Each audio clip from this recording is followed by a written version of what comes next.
એટલે મને અહીંયા એક ઉદાહરણ યાદ આવ્યું, અબુધાબીનું BAPS હિન્દુ મંદિર.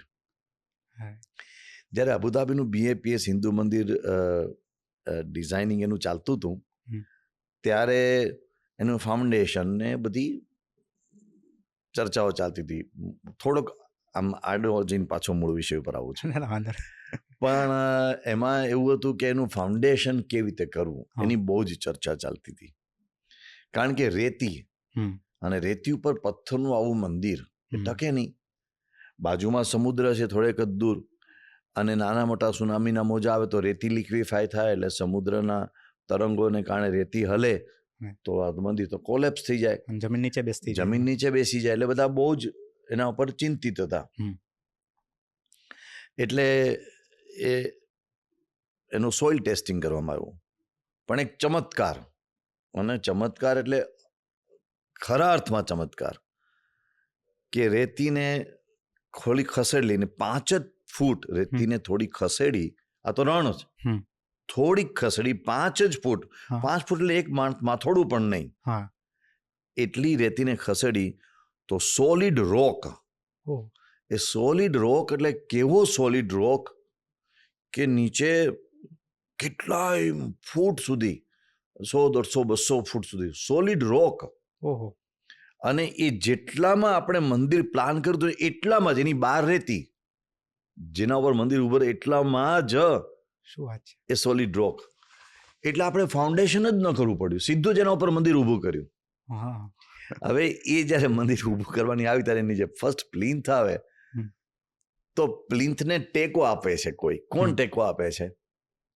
સામાન્ય પિલર્સ, એના પથ્થરના ટુકડાઓ આપણે કહીએ તો આપણે એવો વિચાર કર્યો કે ના, આ મંદિર સનાતન ધર્મનું છે, તો આને ટેકો કોણ આપે? તો સનાતન ધર્મના મૂલ્યો આને ટેકો આપતા હોવા જોઈએ. એટલે આપણે આ મહાભારતની મૂળ વ્યાખ્યાને શોધી, સનાતન ધર્મની. એટલે આજે કોઈ અબુધાબી જશે તો અબુધાબીનું મંદિર એ 10 મૂર્તિઓ ઉપર આમ આગળ ટેકવીને 10 મૂર્તિઓ ઊભી હોય એવું તમને ફ્રન્ટમાંથી દેખાશે. તમે પગથિયા ચડો પછીની જે મેઇન પ્લિન્થ છે ત્યાં તમને દેખાશે 10 મૂર્તિઓ એને ટેકો આપીને ઊભી રહી છે. એ 10 મૂર્તિઓ કઈ છે? તો એક મૂર્તિ સત્યની છે, એક મૂર્તિ શૌચની છે, એક મૂર્તિ સંયમની છે, એક મૂર્તિ દાનની છે, એક મૂર્તિ આ બધા મૂલ્યો સેવાની મૂર્તિ છે. આ જે મૂલ્યોને આપણે ત્યાં આપણે શું કહેવાય ટેન્જિબલ કર્યા છે, તો એ આ મંદિરને ટકાવી રહ્યા છે. સનાતન ધર્મને ટકાવનારા મૂલ્યો છે. એટલે સનાતન ધર્મની વ્યાખ્યા કોઈ પૂછે આપણને તો આજે બધી પરિસ્થિતિ બદલાઈ છે અને એનો આપણે નિષેધ નથી કરતા, પણ તમે શાસ્ત્રમાં ખોળવા જશો તો આના સિવાય કશું નહીં મળે.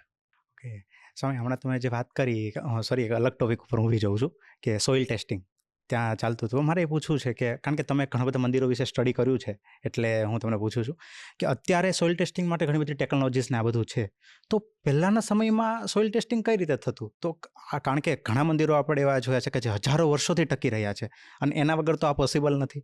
આપણે ત્યાં જ્યારે મંદિરોના બાંધકામ થતા ત્યારે આપણા બધા જ શાસ્ત્રો મયમત્તમ, માનસાર, અપરાજિત પૃચ્છા, દીપાર્ણવ, ક્ષીરાર્ણવ, સમરાંગણ સૂત્રધાર, આ બધા શાસ્ત્રો છે, શિલ્પશાસ્ત્ર, આવા 211 શાસ્ત્રોની હસ્તપ્રતો આજે ઉપલબ્ધ છે. 211 અને હજારોના નાશ કરી નાખવામાં આવ્યા, બાળી નાખવામાં આવ્યા.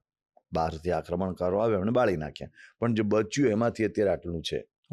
એ બધામાં મંદિર બાંધકામની જ્યારે વાત કરે છે ત્યારે એક શબ્દ વાપરે છે ભૂપરીક્ષણ. હા, જેને આજે આપણે સોઇલ ટેસ્ટિંગ કહીએ છીએ. તો ભૂપરીક્ષણ કરવાની પદ્ધતિ, હવે આ જમીન મંદિર માટે યોગ્ય છે કે કેમ, એના ઘણા બધા અલગ અલગ આયામો, ડાયમેન્શન્સ આપેલા છે. એમાંનું એક અત્યારે ઉદાહરણ રૂપે ટાંકું છું. ઓકે, તો એમ કે છે કે 5 ગજ બાય 5 ગજ બાય 5 ગજ અને 5 ગજ, ગજ એટલે 2 ફૂટ. ઓકે, એટલે 5 ગજ એટલે 10 ફૂટ, સમજો ને. 10 foot by 10 foot by 10 foot, deep 10 foot અને 10 ફૂટ પણ ડીપ. એવો તમે ખાડો ખોદો.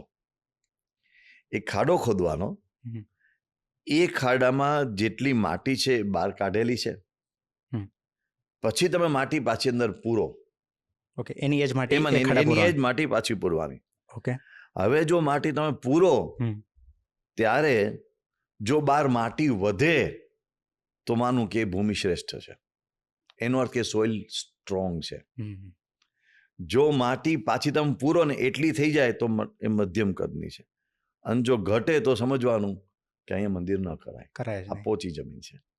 આવા ઘણા બધા અલગ અલગ ઉપાયો આપણે ત્યાં ચર્ચવામાં આવ્યા છે.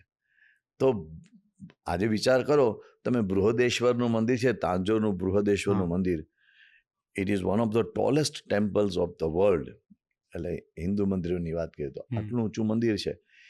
એની ટોચ ઉપર જે ગુંબદ આકારનું શિખર, એને શિખર કહેવામાં આવે છે, ગોળાકાર છે, એ 82 ટન વજનનો 1 પીસ સ્ટોન છે. 82 ટનનો ગ્રેનાઇટ છે. એક જ પથ્થર 82 ટનનો આટલી ઊંચાઈએ બેઠો છે. હજુ સુધી એ મંદિરમાં ક્યાંય ક્રેક નથી પડી. એ મંદિર બનાવ્યાને આજે 1000 વર્ષ થઈ ગયા. તો એનું સોઇલ ટેસ્ટિંગ કેવી રીતે કર્યું હશે, એની મજબૂતાઈ કેવી રીતે ચેક કરી હશે, કેટલા ભૂકંપો આવી ગયા આ દરમિયાન, પણ એ 82 ટન વજનનો પથ્થર હજુ ત્યાંથી ખસ્યો નથી. ફાઉન્ડેશન કેટલું મજબૂત કર્યું હશે. તો સ્વામી એ સમયમાં આટલા હેવી પથ્થરો ઉપર કઈ રીતે ચડાવતા હતા? એટલે એના ઉપર ઘણી બધી થિયરીઝ છે, ઘણા બધા અલગ અલગ એવા બધા આઈડિયાઝ આધુનિક બધા પેઢી દ્વારા વિચારવામાં આવ્યા છે, પણ કોઈ પ્રૂવ થયેલી કોઈ વસ્તુ હજુ બહાર આવી નથી. જેમ કે આખો એક રેમ્પ બનાવ્યો હોય, આમ ગોળગાય ફરતો ફરતો રેતીનો રેમ્પ બનાવ્યો, ઉપર ચડાવ્યા, હાથી એને ઉપર લઈ જાય, એવા ઘણા બધા ઇલાજો જેમ પિરામિડમાં લોકોએ કર્યું છે. પિરામિડમાં પણ ઘણી બધી થિયરીઝ BBC ને નેશનલ જ્યોગ્રાફિક ને ઘણા બધા બીજા સાયન્ટિસ્ટોએ ઘણા બધા એની આપેલી છે, પણ એવી કોઈ થિયરી સર્વ પ્રકારે માન્ય હોય એવું બધું બધાને સ્વીકાર્ય એવી કોઈ થિયરી હજુ સુધી બહાર નથી આવી. અલગ અલગ તર્ક છે. એક નાનો તર્ક આપીને આપણે પાછા મૂળ વિષય ઉપર આવીએ કે પિરામિડમાં જે સ્ટોન બ્લોક્સથી જે પિરામિડ બનાવવામાં આવ્યા છે, તો એક પ્રસિદ્ધ થિયરી એવી છે કે રેતીનો ઢાળ બનાવ્યો અને ઢાળ બનાવીને હાથી દ્વારા એક સ્ટોન બ્લોક ઉપર લઈ જવામાં આવ્યા, જે થિયરી બૃહદેશ્વરના તાંજોર મંદિર માટે પણ આપવામાં આવે છે. ઓકે. તો પહેલો સવાલ એ કે આટલા મોટા પથ્થરના બ્લોક એ લાવ્યા ક્યાંથી? કારણ કે નજીકના નહીં પણ દૂરના કોઈ ડિસ્ટન્સમાં ક્યાંય આવા પથ્થરની ખાણ જ નથી. કોઈ જગ્યાએ આવો પથ્થર છે જ નહીં, તો લાવ્યા ક્યાંથી આ પથ્થર?